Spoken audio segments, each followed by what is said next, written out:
Hi, friends. I want to come on and talk to you about something that I'm seeing in the social media world around oversimplification of the nervous system. And it's something that I've been expecting because I've been talking about nervous systems for so long. And I find it incredibly troubling, which is why I want to come on here and talk to you about bringing nuance and context back into nervous system regulation work. This is something that I've been wanting to talk to you about for a couple of days now, and I sat down to just like briefly write out an outline for our conversation, and I went a little bit overboard. So before I get started, I want to show you my notes. Okay, so this is what I've been doing for the last like 45 minutes is just like free form writing, trying to map out all the things that I want to say. And you know that when I come in with notes like this, it's gonna be a little intense, so I hope you're ready. Okay, so as somebody who has been talking about nervous systems before it was a trendy hashtag, I also worked with nervous systems a lot as an acupuncturist. So when I was an acupuncturist for 12 years, I had my hands on bodies, really feeling into the energetic spaces of people's nervous systems and how they're holding stress in their bodies and what their nervous systems are actually doing. And now that I've been doing this work virtually for 4 years, it's really fine-tuned my muscle in terms of tracking nervous systems. And so I want to just bring that into the conversation. And as somebody who's been doing this work for a while, I have some real concerns. So a little bit of context of why I'm having this conversation with you is that I am being sent reels from my community from a very specific account, and this person talks about the functional freeze. And this person has over 1 million followers. A lot of these reels are being sent to me in the context of, hey, I feel this way and I'm kind of curious about it. So can we have a conversation about it? So I'm having this conversation with the broader community here because it's come up enough times where I feel like there's a pattern, and anytime there's a pattern, I like to talk about it. So speaking of patterns, I'm not going to call out this account. Whenever I see something like this, I want to really talk about the pattern of what I'm seeing instead of calling certain people out. I do not participate in call out culture or cancel culture, and that's a really hard boundary that I have. But I also just want to like address that the nervous system is turning into the very thing that I was really hoping that it wouldn't turn into. So I want to start out by saying that nervous system work, somatic healing is just sacred medicine. It's been the backbone of what I've been doing since 2011. And the more and more I learn about the nervous system, the more layers get peeled off and the deeper I'm able to go with it with myself and with my clients. And the more I learn about traditional medicines, actually, I can see that nervous system work is just bringing Western language to something that traditional people have been doing all along. And so it's deeply rooted in how we relate to nature. It's deeply rooted in how we relate to our own animal bodies. And so I just want to say, first off, that nervous system work is sacred. Sacred medicine. And so what I was expecting to happen is at some point I knew, because there's so many people talking about this work now, there's going to be an oversimplification of it at some point. And it's here. I'm really sad that it's here. And what I mean by simplification is it is akin to how allopathic medicine treats disease and talks about disease. And we talk about disease in really compartmentalized ways in allopathic medicine. I'm speaking as somebody who was also part of the medical industry. I was a fertility acupuncturist for many years. And what we do in that space is we label the body as something that is working against you. And then the doctor or a medication comes in to rescue you from your own body. And it is so counter to the sacredness of the nervous system. What I believe and what I know to be true in my experience is that the body is always trying to work with you. And signs and symptoms are communication from your body. And, let's contrast that with allopathic medicine that says, oh, here's an uncomfortable thing that you're feeling. Here's a painful thing that you're feeling. Let's not ask these deeper questions of why. Let's just try to shut that down as quickly as possible for you so that you can go back to living a quote unquote normal life. And so we are bypassing an entire conversation that we could be having with our bodies in that space. Because when we think about it, signs and symptoms are communication from our body. And the body doesn't have any of the language to speak through. It's going to speak through signs and symptoms. It's going to speak through pain so that you actually pay attention to it. And so the questions that I like to bring into a conversation with somebody when they're talking to me about some of these uncomfortable things that are happening in their life, and they may be body oriented, it may be experiential, I want to start asking questions around, why is your body trying to communicate to you in this way? And what is the context? And that is going to be a big word in our conversation here, is context matters so much. So here is what this particular account says about a functional freeze response. I'm just going to read you the list of things. This is directly taken off of this person's account. So minimal facial expressions, one-word answers, self-isolation, constant overwhelm, sensitivity to light, sound, and touch, unexplained pain in the body, slumped posture, can't cry, able to handle tasks but crash, exhausted but stay up late, successful but feeling empty, brushing your teeth in the morning but not in the evening, trying to eat healthy but ordering delivery food, and binge watching TV. Now, of course, after listing out all these signs and symptoms of a functional freeze, she then comes in with, the good news is that you can get out of shutdown in 60 days with somatic exercises. And to me, this is the definition of unethical marketing. By definition, this is pain point marketing. Here's a list of signs and symptoms without any context for why this is happening in your life. And somebody might read through that list and be like, oh, I see myself in 4 out of those 10 things, or 6 out of those 10 things, or all of them. And I want to just note here that, of course, there's a resonance there. Nobody wants to feel this way. I completely understand that you don't want to feel stuck. You don't want to feel like you're in a functional freeze. And again, this is where context matters a lot. So I did a little bit of light sleuthing and looked through just briefly through some of the comments. And I saw multiple comments from people saying, hey, I did the 60-day program. It was great.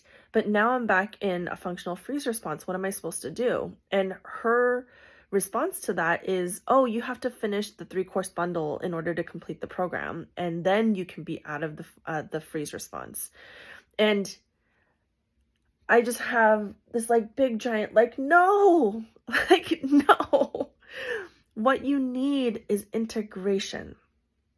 And before I talk about integration, I just want to take a pause here and note that nervous system work is sacred medicine. And it is also something that can be used to manipulate people. So what I like to think about when it comes to nervous system regulation and marketing is that, yes, we want people to take action. And in particular, we want people to take action to move towards us, right?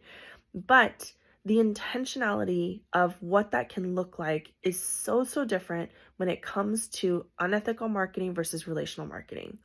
With unethical marketing, you are actively activating somebody's sympathetic nervous system, getting them to move into a fight or flight state so that then they are motivated to move towards you.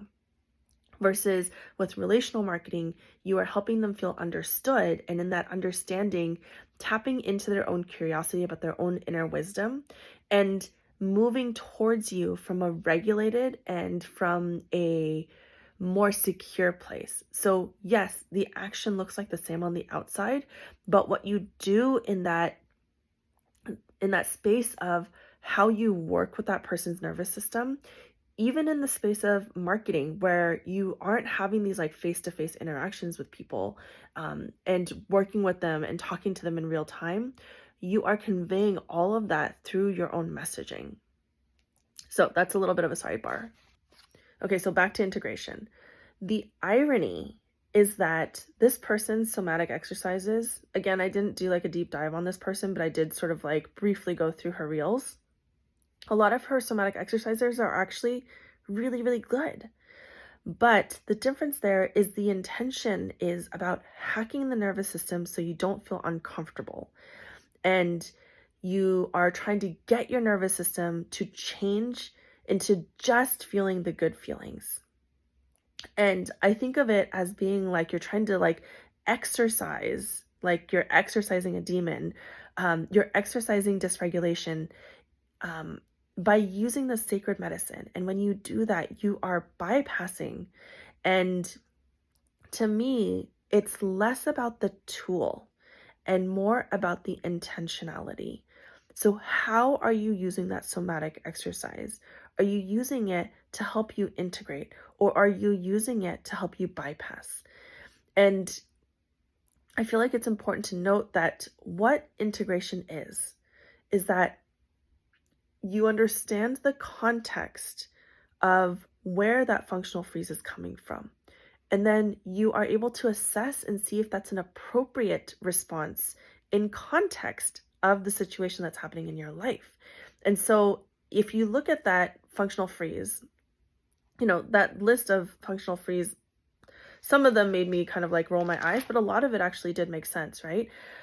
If you are looking at that list and you're like, yeah, actually, it totally makes sense that I'm in a functional freeze response right now because X, Y, and Z things are happening in my life, or because I'm processing A, B, and C things from my past, then absolutely.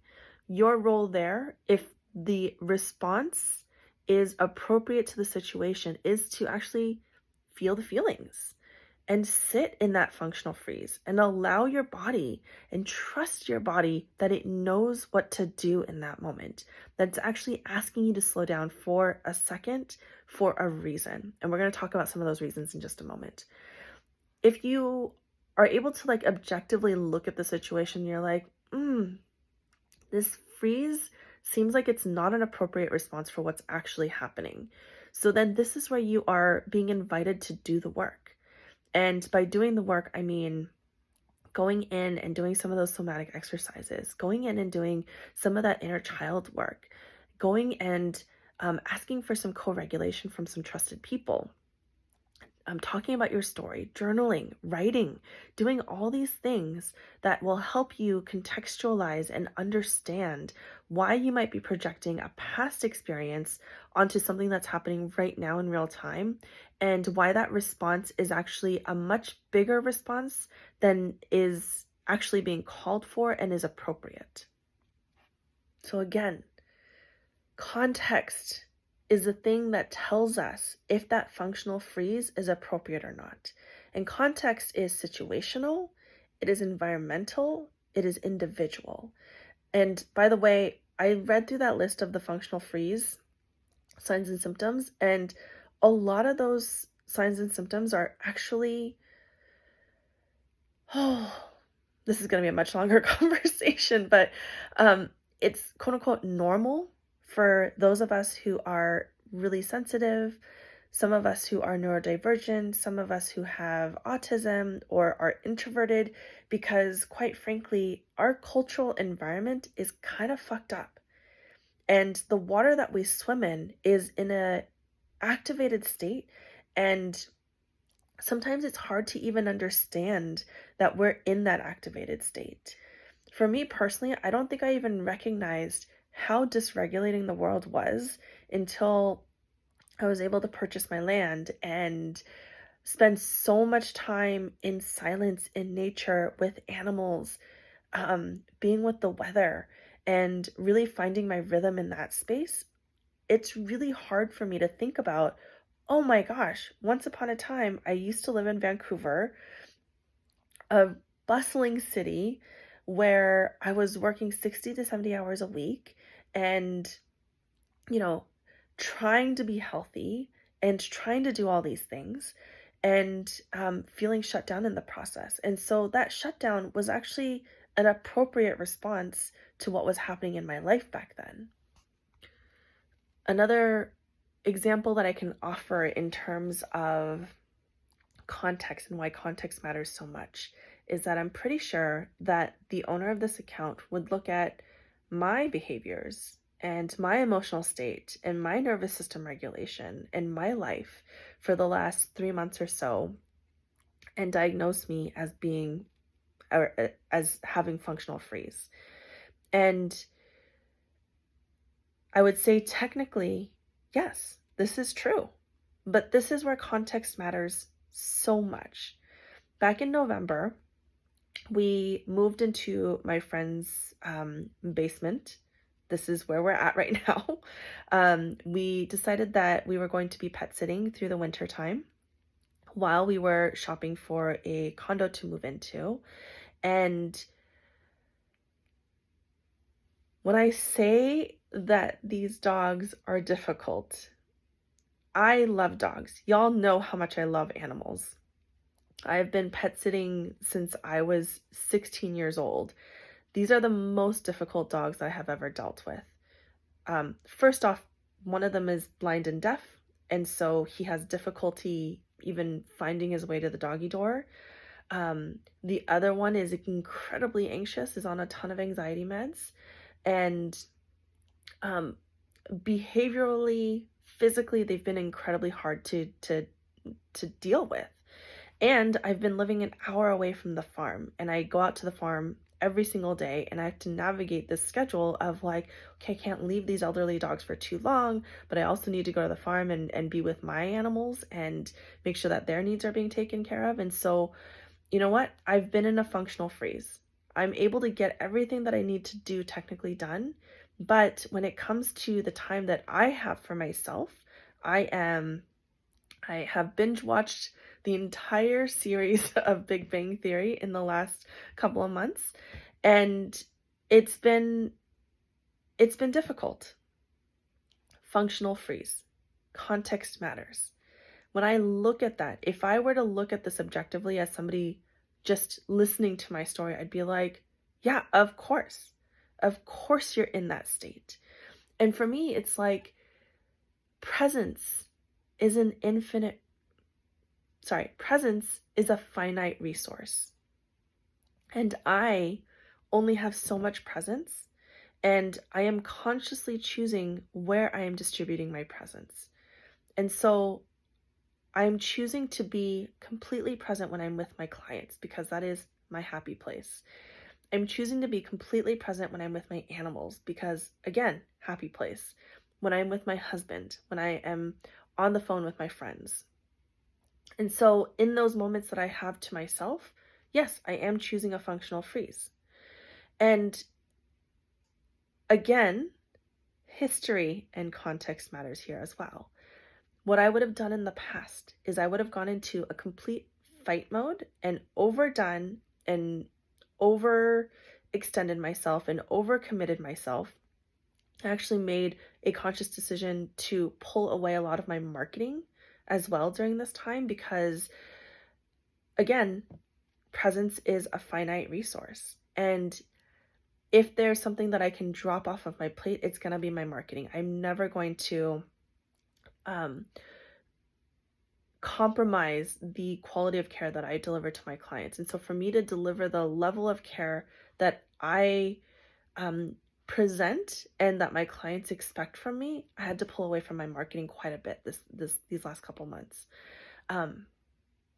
So it's been an improvement from my history, which is to overdo, turn on my fight response, fight, F-I-G-H-T response. Then I would go into burnout, and then I would do a complete collapse. And so I share this story because I have no shame around the functional freeze because I understand and I've integrated the context of why that is happening. And so I look at my functional freeze and I don't even look at it as something that needs to be changed. It is not broken. It does not need to be fixed. It is actually helping me preserve my sanity And it also represents, because of what I used to do, it represents the work that I've done to really have a flexible nervous system. So when we lose sight of context, we pathologize what is perfectly normal and perfectly designed for our nervous systems and for our bodies. So other aspects of context that might resonate with you: if you're considering a difficult conversation with somebody that you love, a functional freeze is appropriate because your nervous system is asking you to slow down and bring your wise self into that conversation. If you're in a job that it is completely misaligned, a functional freeze is appropriate because without that discomfort, you aren't going to change. It's asking you to change something about your life and to consciously choose something different in a way that feels empowering to you. If you're feeling an emotion that is unfamiliar and uncomfortable for you, I know that when I went through like a bit of a spiritual awakening, I had all this anger come up. And anger was not an appropriate emotion for me to feel in my family. In fact, in the Korean culture, we have a word called hwabyung, which means anger disease. Anger is seen as such a bad emotion that they consider the expression of anger a disease. And so when I was going through the first few layers of my own sort of emotional and spiritual journey, I had so much anger come up. And I would definitely say that if I look back on that time in my life, I was in a functional freeze, because what my body was asking me to do is, hey, here's a thing that's coming up. Let's sit with this. Let's set the yin intention of what this anger is. Can we place it in the right place? Can we place it with the right person? And is that the appropriate way to really tell the story? And then through that aligned intention setting, you're going to hand that off into your yang aspects of yourself so that you could take aligned action. So maybe there's a hard conversation that you need to have. Maybe there's an expression.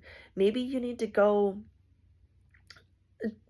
slam some boxes or go pick up heavy shit and move that anger through your body, right? And so this is where,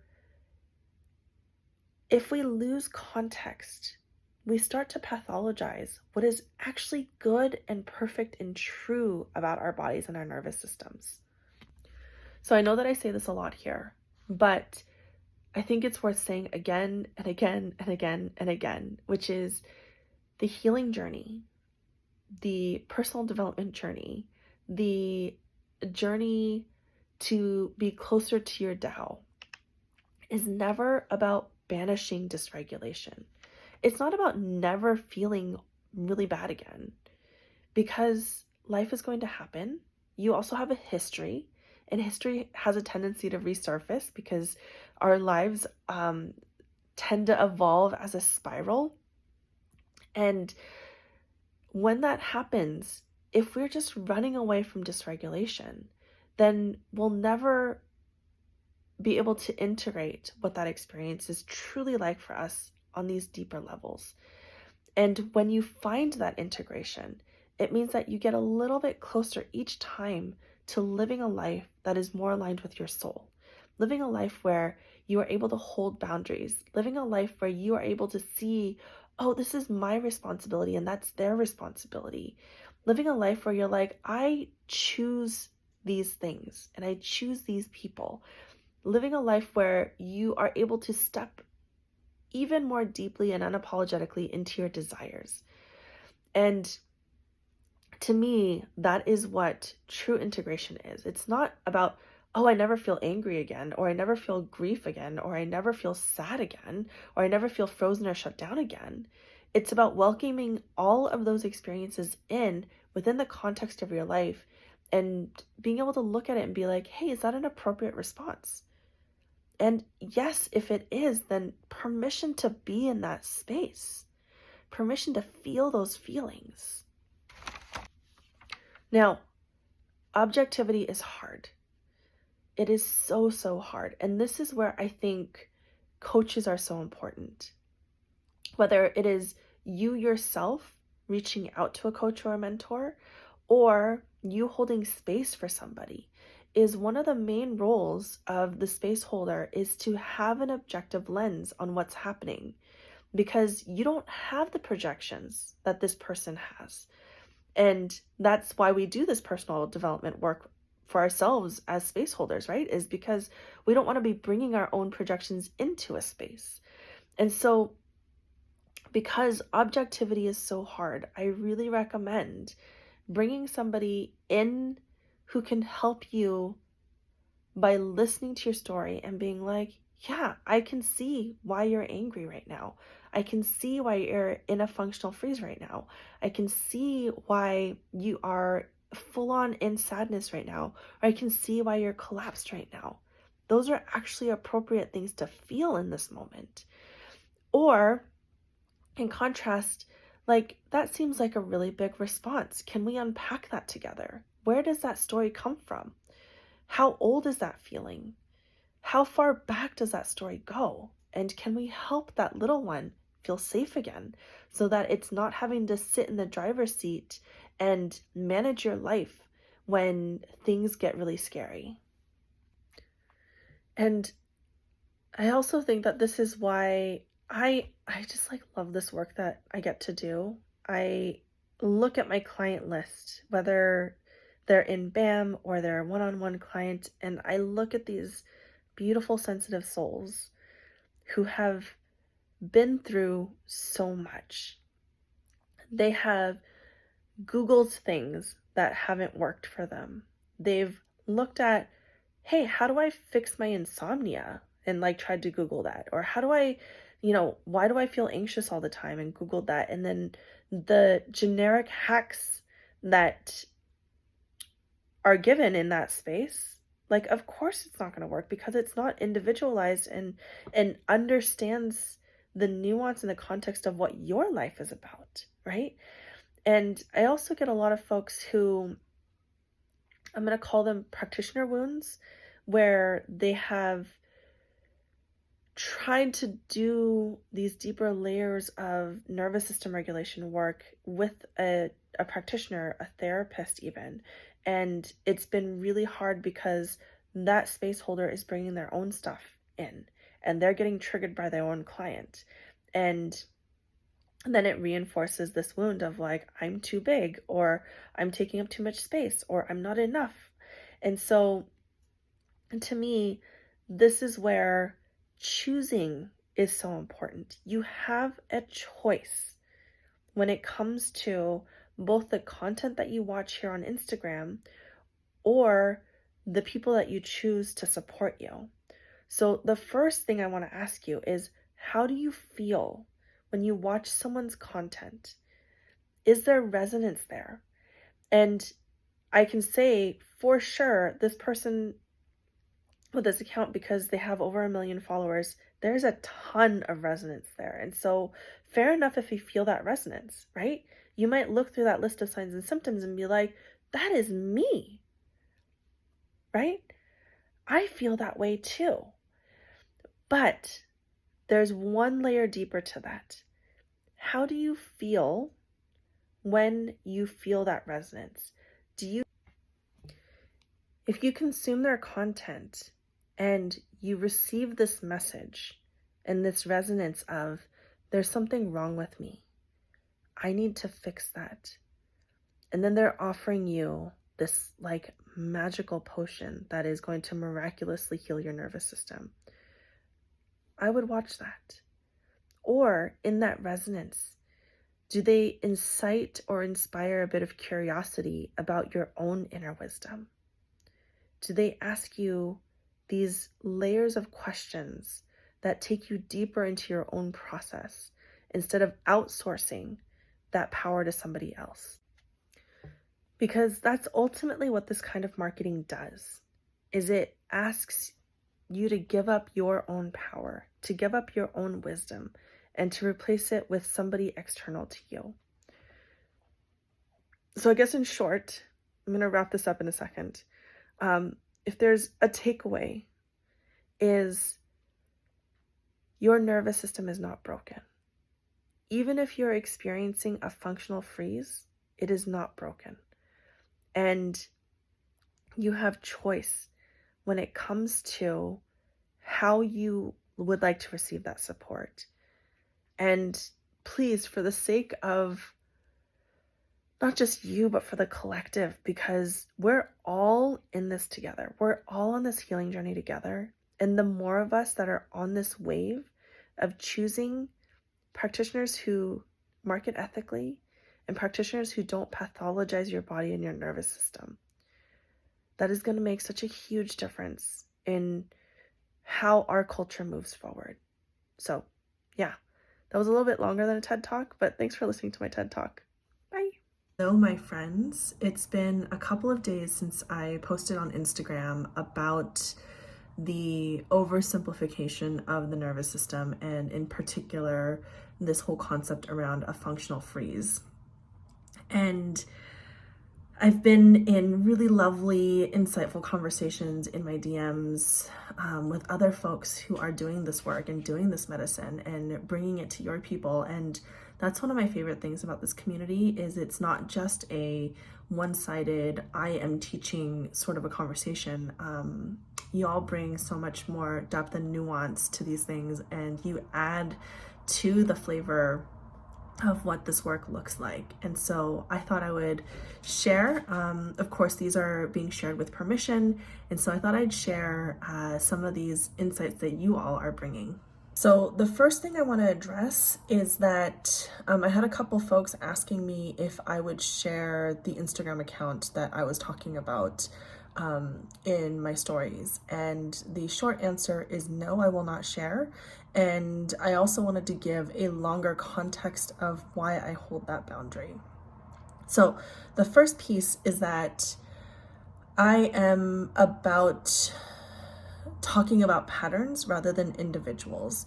And so to me, it is less important that there is this one specific account that people have been sending me, and more so the fact that there is a particular pattern that we're seeing when it comes to this nervous system work and the oversimplification of our work. And so, you know, since I posted, I've had other people share other accounts of other folks who are doing this. And so to me, it's about addressing the pattern. The second piece is that this person doesn't know my account, and so they don't have the ability to defend or really hold up this part of the conversation. And so to me, for me to share that, even if it's in my personal DMs, for me to share that feels really gossipy and doesn't feel aligned in terms of how I want to talk about people, even when they don't know that I'm talking about them. And then the third piece is the whole conversation was really about how can you lean into your own intuition and your own wisdom when it comes to the content that you're consuming. You know, I had somebody reflect back to me saying like, oh, I didn't realize that, you know, I'm following several of these kinds of accounts and it makes me feel like I need to fix my nervous system. And so that was a really, really big sort of aha click moment for her. And to me, it's really about this. It's instead of looking at me and saying, hey, Kat, you seem to have observed these patterns. It's like, hey, thanks for pointing that pattern out for me. And this is how I'm going to apply it. This is the work of my own intuition of looking at some of these accounts and looking at some of this content that's being put out there and saying, I would like to make my own sovereign decisions about how closely I follow them and if I need to take their word with a grain of salt. So that is the long form answer of why I don't address or reveal the accounts that I talk about in my stories and in my content, is because it really all points to bigger patterns. It points to patterns of your own intuition. Okay, so I want to bring attention to Nicole's work here. I'll tag her. And I'm just going to read her comments straight off of the page here. I'm looking at them right now because it's just, oh my God, so juicy. So Nicole says, we're talking specifically about that that pause, that quote unquote functional freeze. So she says, it's like the sacred pause we see in physiological birth, but the mainstream maternal system sees as something wrong and dangerously intervenes. Society can't hold space for slowing down, pausing, and resting. And I replied and said, oh my gosh, please tell me more. And she replied back, oh gosh, I don't even know where to start. So first thoughts are reorienting to the truth that we are nature and like nature, specifically other mammals that give birth. We generally give them space to do so. They birth somewhere safe, quiet, and dark. Humans are told to birth in a bright, loud, unfamiliar hospital setting full of interventions because you're put on a clock. And in natural birth, after a woman/mammal goes through what's called transition, she gets a sudden burst of energy, comes back to reality, out of labor land, and contractions slowed down. This is intentional, purposeful, and by nature's design. Mainstream medicine intervenes at this slowdown and disrupts the process when actually it's a sacred pause that's been pathologized. Obviously, loads of nuance here. I'm talking about a low risk / healthy pregnancy, but I see this closely related to the I can say this word, I promise, pathologization we see around the freeze response. And oh my gosh, as somebody who has not given birth before, and I've been present at several births, but to me, the place that I'm more familiar with is the death process. I was a vet tech for several years, and I have witnessed many, many deaths. And this is the same exact thing that happens in natural death. There is a natural slowing down, and then we see a big burst of energy where the animal seems to rewind that clock back several years, and that lasts for a day or a few hours, and then death settles in. Our bodies, whether it is through the birth process or through the death process, they transition through these yin-yang phases. And to me, there's this like obvious correlation of, death and birth feel like really, really obvious transitions. But we have so many transitions in life between birth and death that require that same sort of energetic fluidity of being able to shift between yin and yang. And I think in this world of modern day hustle, in this world of modern day go, go, go, and you always have to be making linear progress, we don't allow for that yin slowdown to happen. And so thank you so much, Nicole, for bringing in this beautiful example of how things are not actually a free state. It's actually a healthy expression of yin. It's a healthy expression of a sacred pause. And by labeling something as being a functional freeze, instead of being able to like sink into the feelings that come up in that sacred pause, we resist it. And by resisting it, we then throw interventions in that actually are not helpful to this whole concept of a cycle.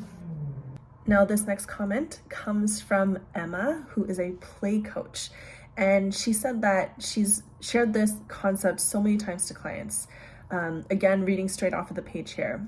That makes sense that you are, and insert one of those activities you were listed, and one of those activities might be some of these things that people are labeling as being a functional freeze, because you're feeling X, Y, and Z. So of course you're going to lean into those activities. That doesn't mean something has gone wrong. And I love that we are able to, as coaches, grant this permission to our clients, to our family members. And oftentimes, and I can just sort of speak to myself in this moment of like, it's so hard to have that compassion reflected back inwards, right? And so when we allow for that sacred pause, for that quote unquote functional freeze, for yin states to be just a natural part of the cycle, we are able to hold deeper capacity when somebody else comes into our space and says, hey, I've been binge watching Netflix. And instead of you being like, oh, we need to fix that, you can start asking questions around, hey, does this make sense? Is this an appropriate, that's one of the questions that came up, is this an appropriate response to what it is that you're experiencing in this moment? So I had somebody ask a question about the appropriateness of responses, and how do we know when we're doing something that's appropriate to the situation or something that feels like it's inappropriate. And I think that this is where a lot of nervous system nuance and I want to say like skill comes into play here. So the first thing that I want to say is, when I talk about appropriateness, it's not about, hey, you're never going to feel triggered, you're never going to feel activated again, you're never going to feel collapsed again. It's really about looking at the situation for what's happening right now in this present moment. And when you are looking at the story of what's happening in this moment, does it make sense, the reaction or the response that you're having right now? So, versus something is happening and it is triggering something that happened in your history, a inner child is rebelling, a inner child is feeling shut down, it is rubbing up against an old story or a narrative that your family might have placed upon you, it's rubbing up against a condition that society has placed on you. And in that case, I would say that that is likely a situation where you might be having an inappropriate response. We've all had those situations happen where, somebody might say something that feels really triggering, and instead of being able to hear those words in that moment as just something that person is saying, you are suddenly overlaying your aunt's face who has judged you your whole life onto that person's words, or you are overlaying, an old teacher's voice or your parents.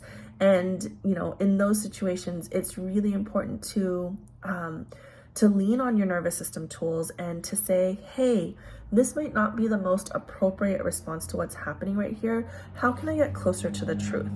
And to me, that's where that deep underlying work happens.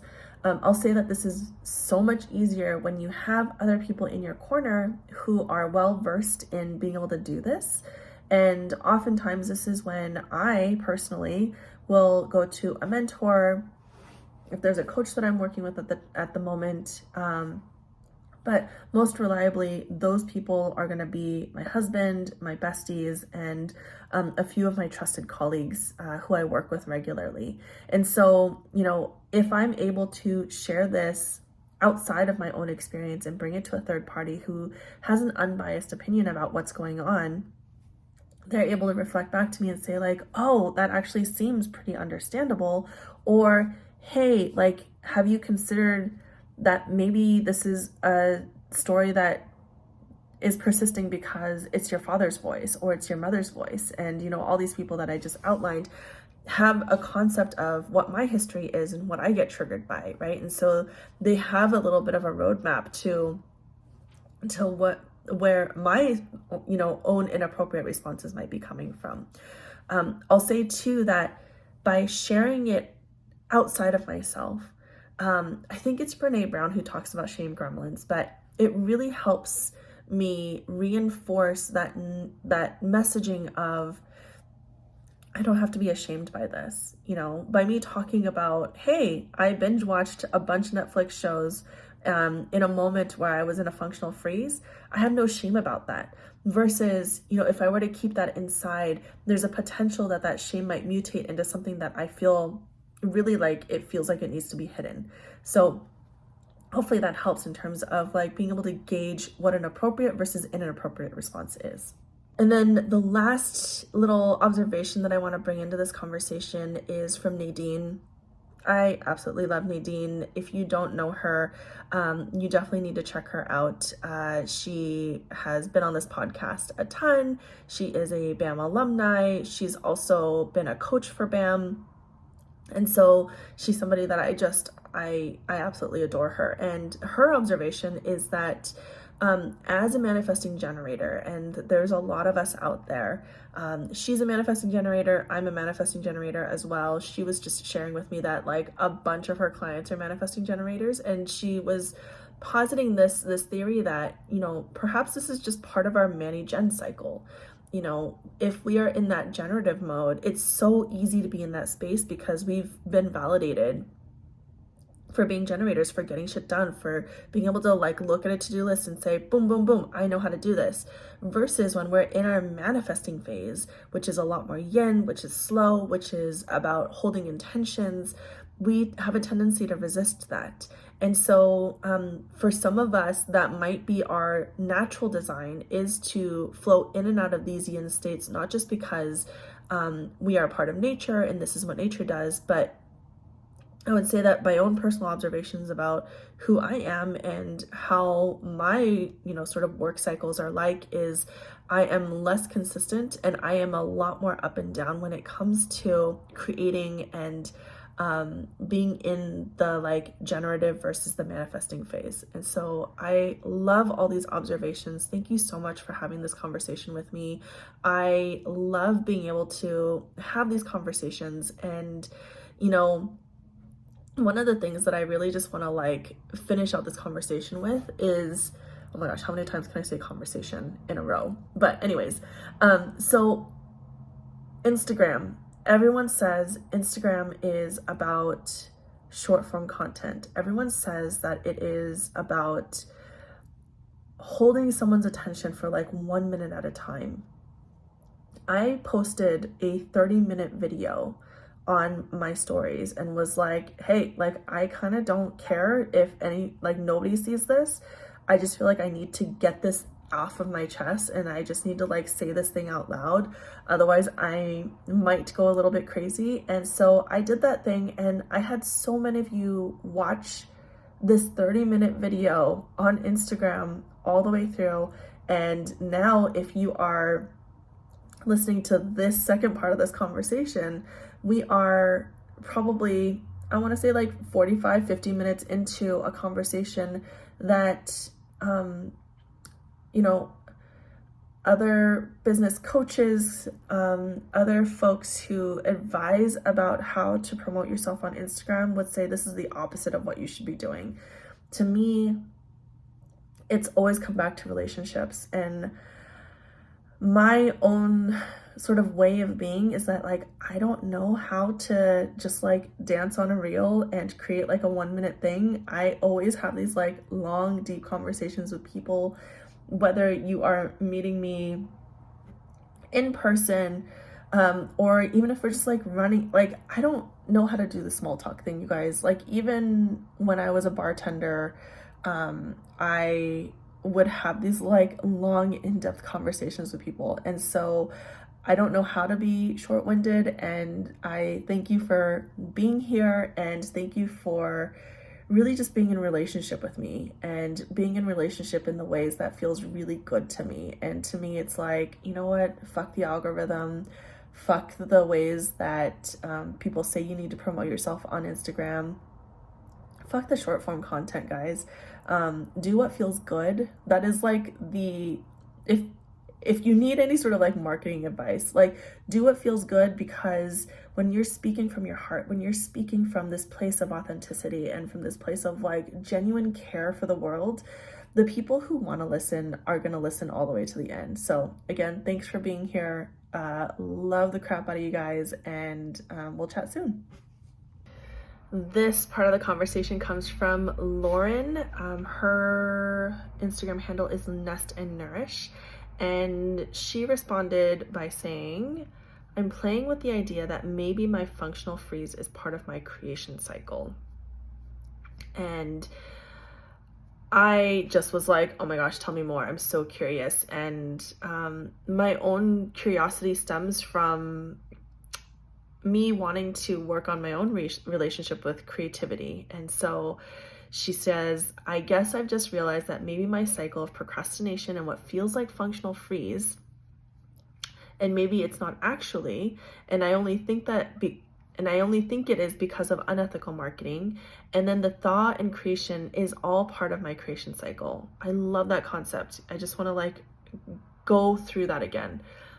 What she's saying is there is a cycle of what she has previously called procrastination, and there's a thought and a creation and an unfreezing that's all part of this creation cycle. And I think it goes right in line with what we were just talking about with this sacred pause, right?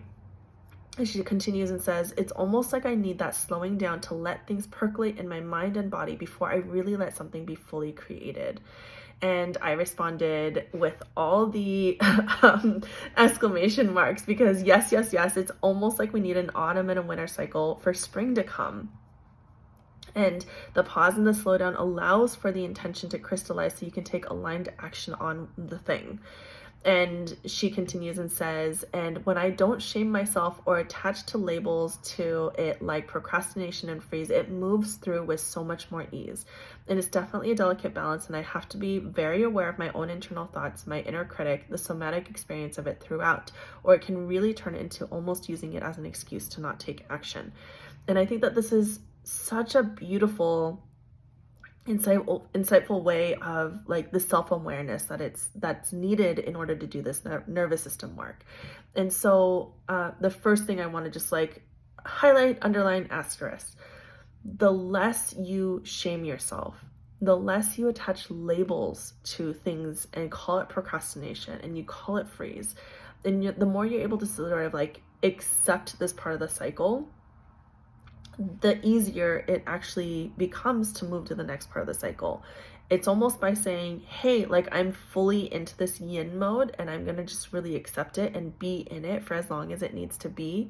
That's when the spring comes a little bit sooner.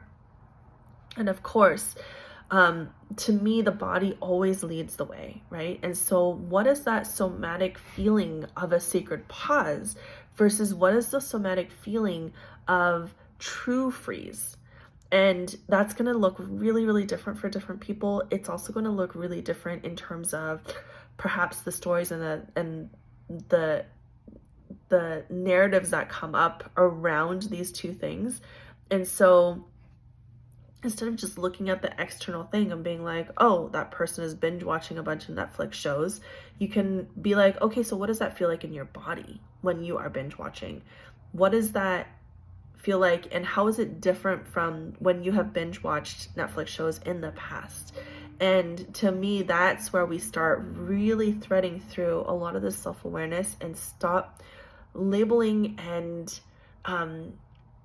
demonizing and shaming these aspects of us that are actually just incredibly wise.